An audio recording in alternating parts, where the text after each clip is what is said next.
Greetings, this is Paul, your Pacific Northwest trail guide. I want to help you pick your next trail to explore, so let's check this one out. The Badger Creek Wilderness area, just south of Mount Hood, contains a great network of trails and roads to visit the various recreation spots there.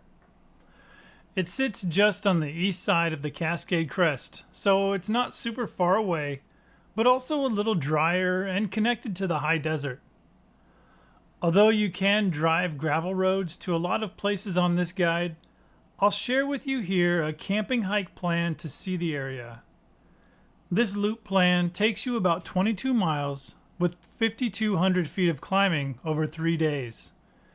You'll visit Badger Lake, Boulder Lake, Bonney Meadow, and Gunsight Butte as you make your way through the area. Beyond your standard camping gear, there's a few other things you might want to consider. You'll use an annual or daily Northwest Forest Pass for parking at the trailhead.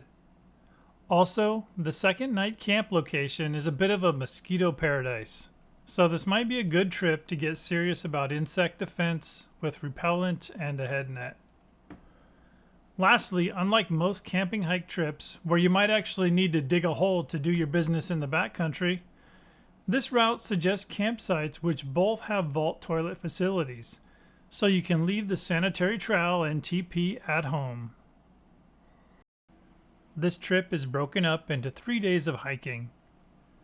The first day is the shortest at less than 6 miles. On the second day, you'll travel about 7 miles and also contend with a lot of elevation climb and possible rough trail. On the last day, you'll travel almost 10 miles, unless you adjust the trip to break it up. It's a long route on the last day with a lot of ascending at the end, but the terrain is easy. My recommended trailhead for this trip is at High Prairie Trailhead. You can get there by following Highway 35 east past Mount Hood until you reach Forest Road 44. And turn onto that until you reach Forest Road 4410 and turn right there, following that gravel road almost 5 miles to the trailhead. Right before you get to the trailhead, you'll actually turn onto Forest Road 4420 for 100 feet or so after a T-junction. Keep in mind that if you have a high clearance vehicle and want to take the rough drive down the other way on Forest Road 4420 to Gumjuac Saddle, you can start there instead to cut 3 miles and a lot of elevation change off the first and last days of this trip. Your destination for the first day is Badger Lake. To start your trip, head up from the little trailhead parking area to the High Prairie Trail across the road.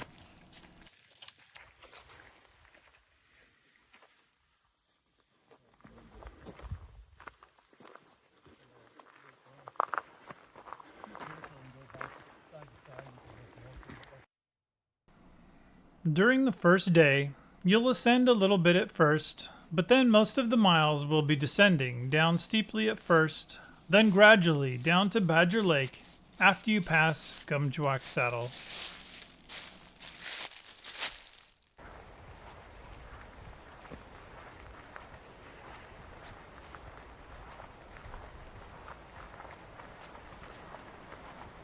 You'll first make your way through the high, flat prairie, which is hopefully full of flowers for you.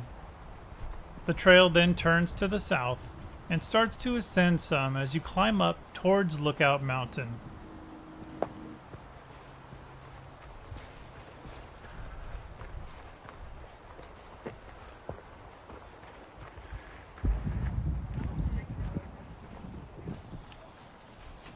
As you hike along this ridge, it is mostly exposed and you get plenty of great up-close views at the massive south face of Mount Hood.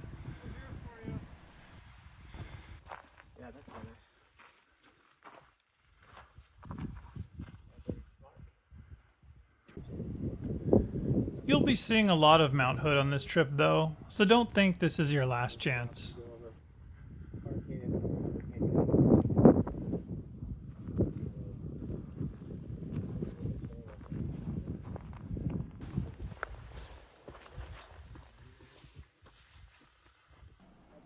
Soon after these viewpoints, the trail turns to the east, coming around the ridge, and merges into the Divide Trail, which you continue on and begin descending. The trail switches back and forth, alternating between the exposed steep side of Lookout Mountain and the sheltered forest on the other side of the ridge. But ultimately, it heads in a westerly direction towards Gumjuac Saddle. As you come down some of the exposed parts, you also get views out to other more distant mountains to the south. You might even see the yellow expanse of the high desert out to the east.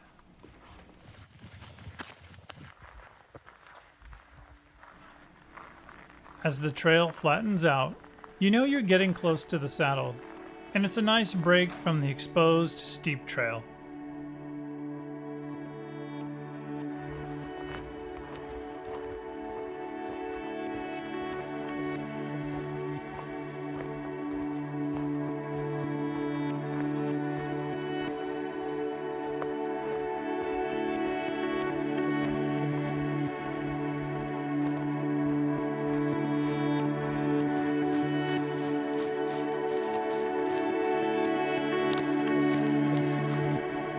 You finally pop out onto a gravel road at Gumjuac Saddle.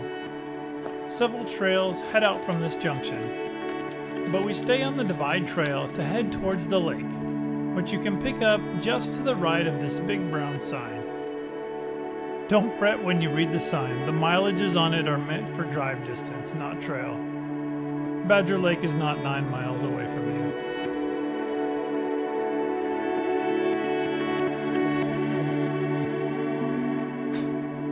The Divide Trail begins its long, gradual descent towards the lake over the next 2.5 miles or so.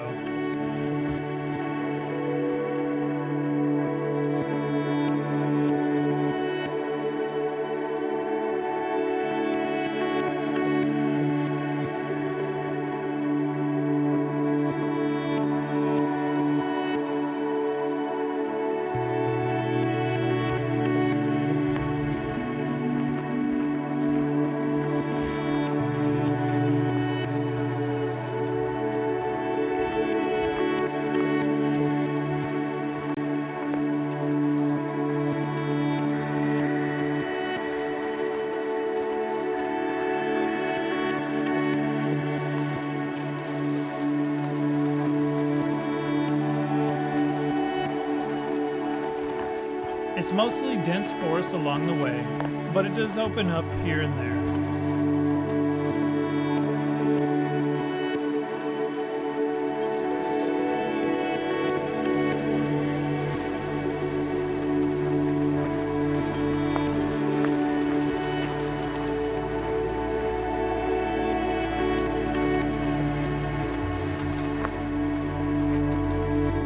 Before long, you might catch glimpses of the lake up ahead between the trees as well.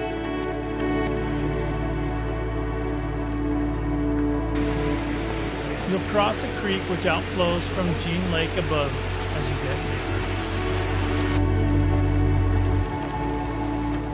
Finally, you approach a junction with the Badger Creek Trail and turn left to follow it a short way to a spur trail that brings you to the lake.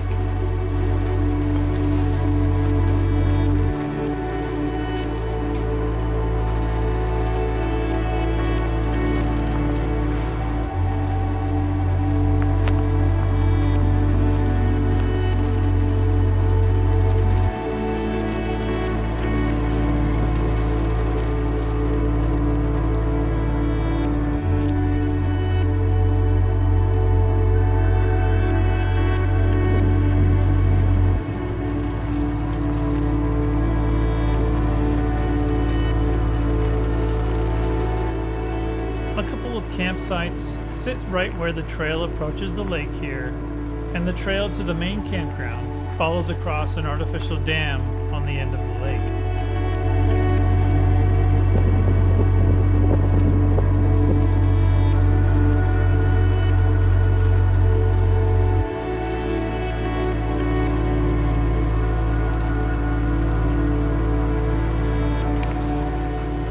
You'll need to find a good spot to cross the outflow from the lake to get to the main campground.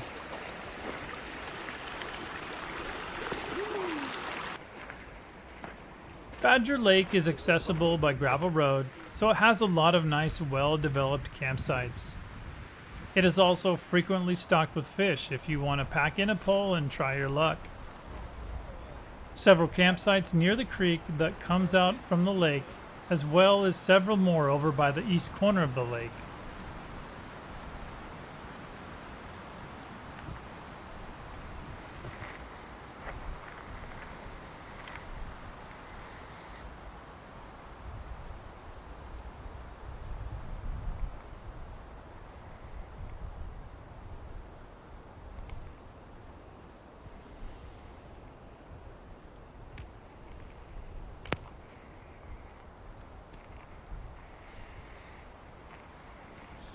Following from that corner away from the lake takes you to where the road approaches the lake with a parking area and restrooms.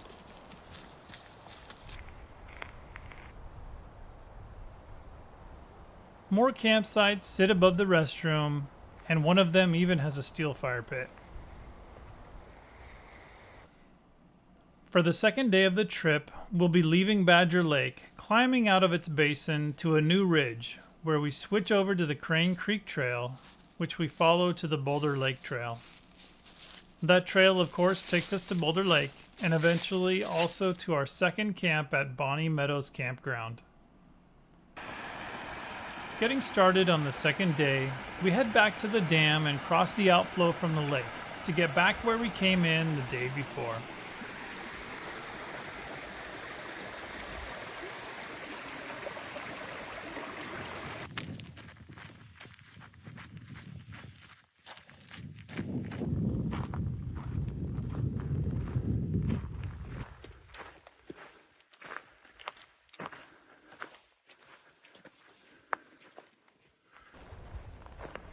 We go all the way back to the Badger Creek Trail and follow it to the southwest as it climbs up out of the lake basin. This section of the Badger Creek Trail was in terrible shape during my trip. Most of the trail was littered with fallen trees you need to climb over, and it's even easy to lose the trail at times. Keep this in mind if you choose to do a trip in this area. Though it's just a 1-mile stretch, it does add an extra challenge to the day.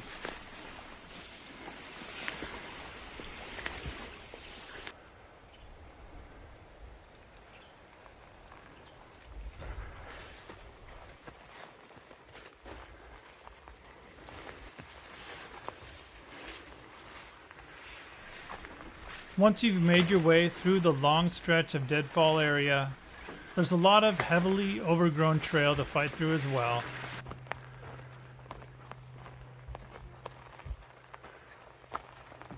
But then you emerge onto another gravel road. Make your way across it and you'll find the Crane Creek Trail on the other side, heading downhill.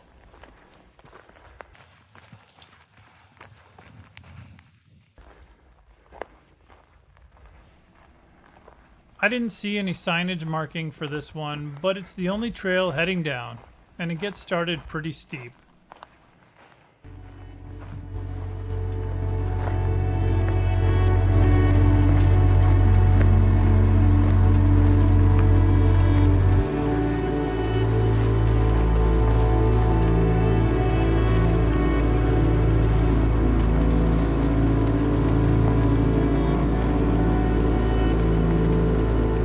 After lots of descending, you'll cross an old bridge and soon after a small creek.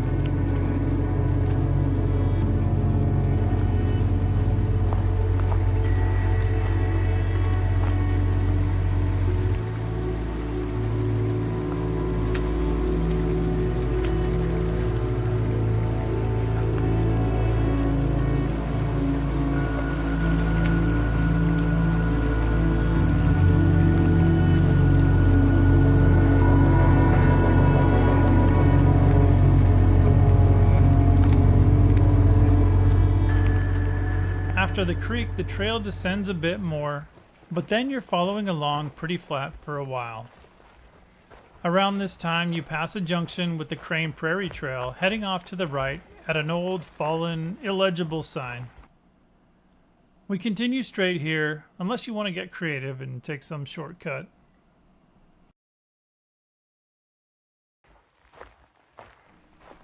This next couple of miles, you're just going along flat above Boulder Creek. Too far away to see it, but close enough that you're in a heavy bug zone. So I wasn't stopping much here.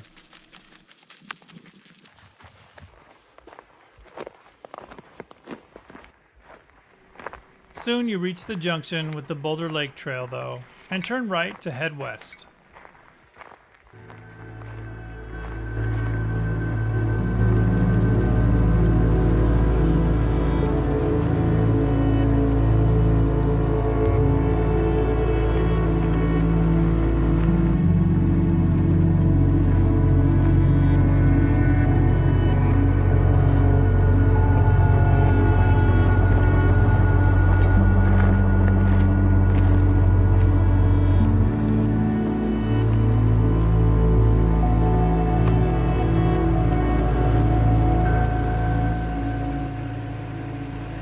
You quickly reach a bridge over Boulder Creek, and after crossing, the trail starts to ascend steeply to head up towards Boulder Lake.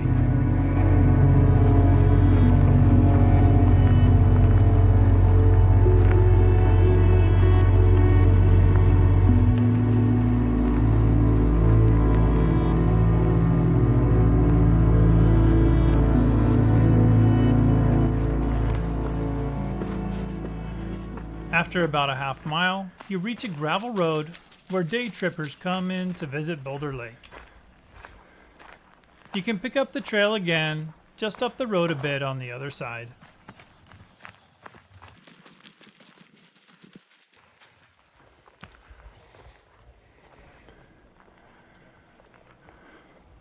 The Boulder Lake Trail continues less than another half mile of mostly ascending to get up to Boulder Lake, and you pass by a smaller lake along the way.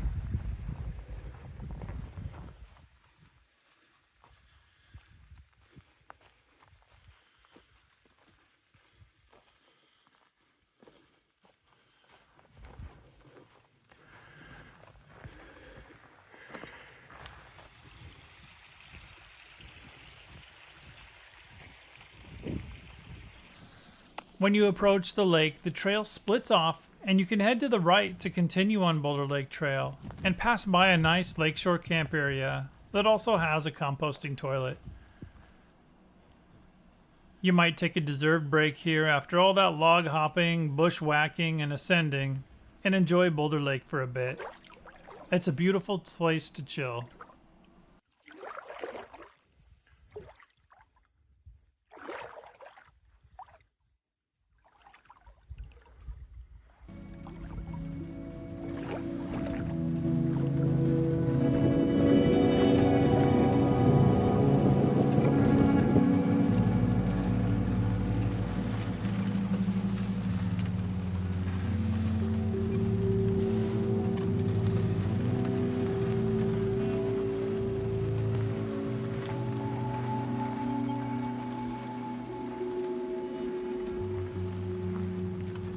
As you continue on the Boulder Lake Trail to the northwest, it eventually leaves the lake edge and begins to ascend.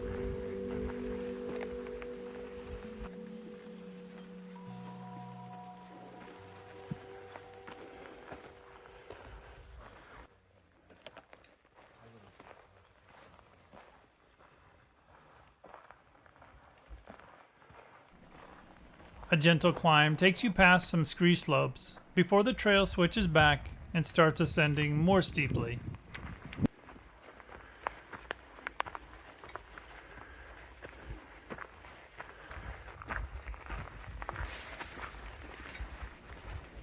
After the trail levels out, you come into an area with scattered meadows on a flat landscape.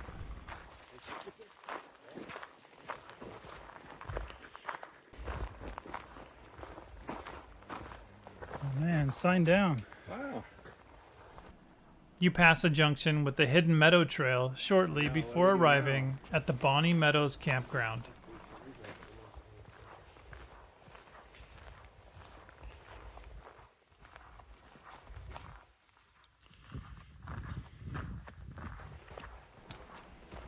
This is another well-developed campground accessible by gravel road.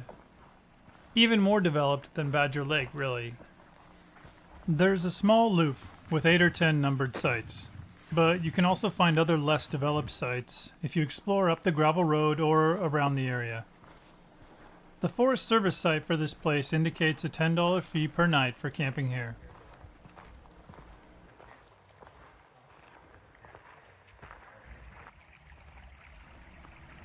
On the east side of the campground, you can find a creek which runs through a picturesque meadow. If you make your way across the meadow, you can find a trail to explore if you have some extra time, and also a gorgeous view of the peak of Mount Hood over the meadow.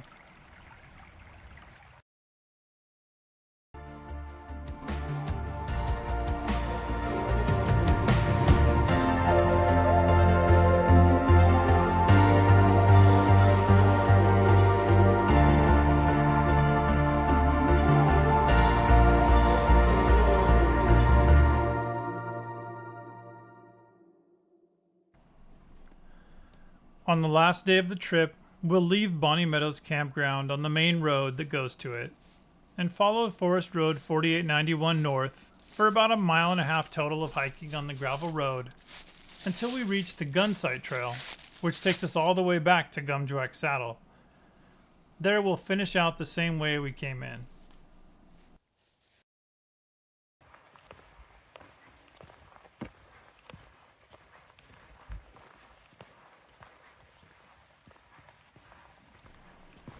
As we bid farewell to the Bonney Meadows Forest Camp, we get started on some wide open road travel.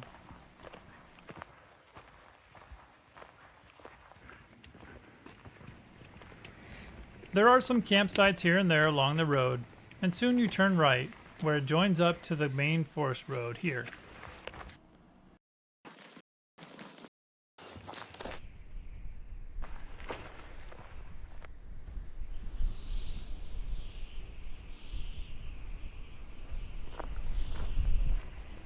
When the road comes out to this open, exposed area above a ski slope, you're getting close to the trail.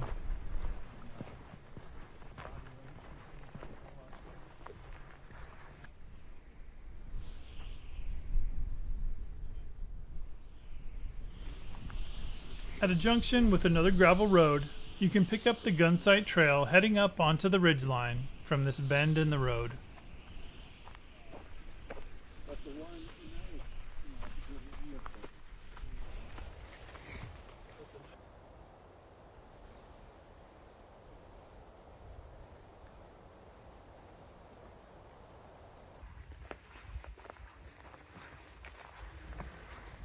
The Gunsight Trail gets up onto the ridgeline, and it's a pretty leisurely stretch of trail.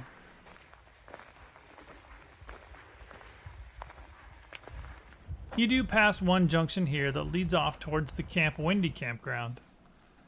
I did not check it out, but it could be a possible alternate campsite for the second night if you wanted to make the last day less miles.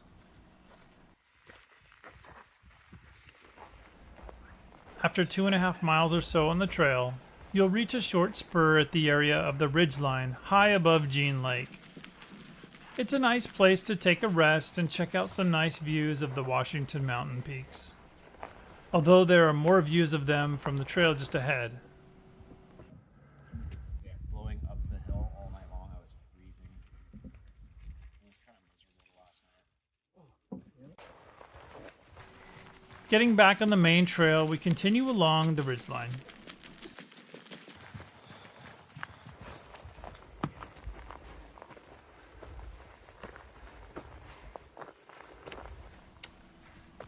You come around the southwest peak of Gunsight Butte and join up with a gravel road for a short way. After less than a quarter mile of the road, you can pick up the trail again, which soon after passes by the main peak of Gunsight Butte.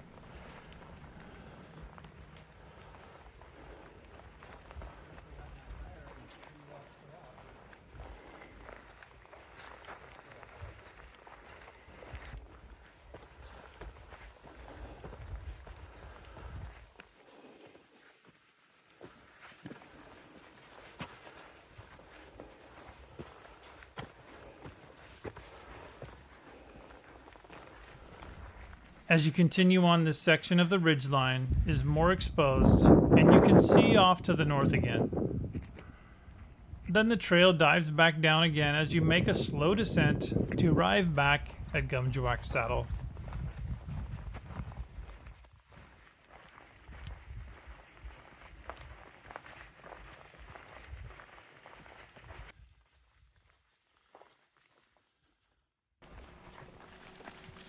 Pick up the divide trail off of the road at the saddle here to start retracing your steps on the final stretch.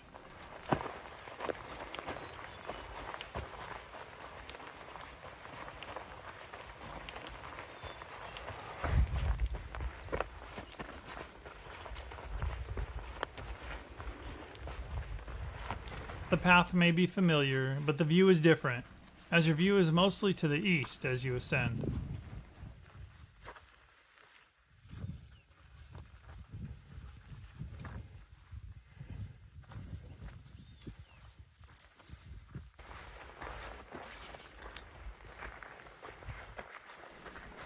Having come to this point after a long day and many miles, you will also be passing the first water source, 7.5 miles after leaving camp this day. It's probably a good idea to load up on water before you leave Bonney Meadows this day.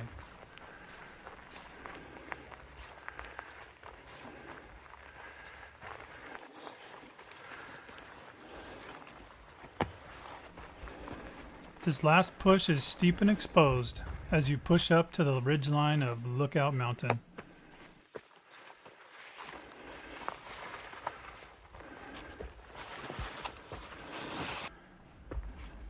Once you reach the junction with the High Prairie Trail here, your ascending is done and you will veer off to the left to head back the rest of the way on High Prairie Trail.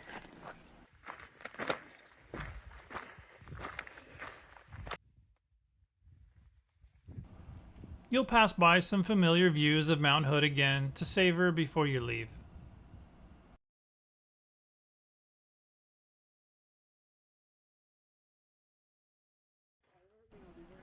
This High Prairie Trail does a little loop up here that I did not explore the other side of. Perhaps another day.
Okay, let's go over the ratings for this trail.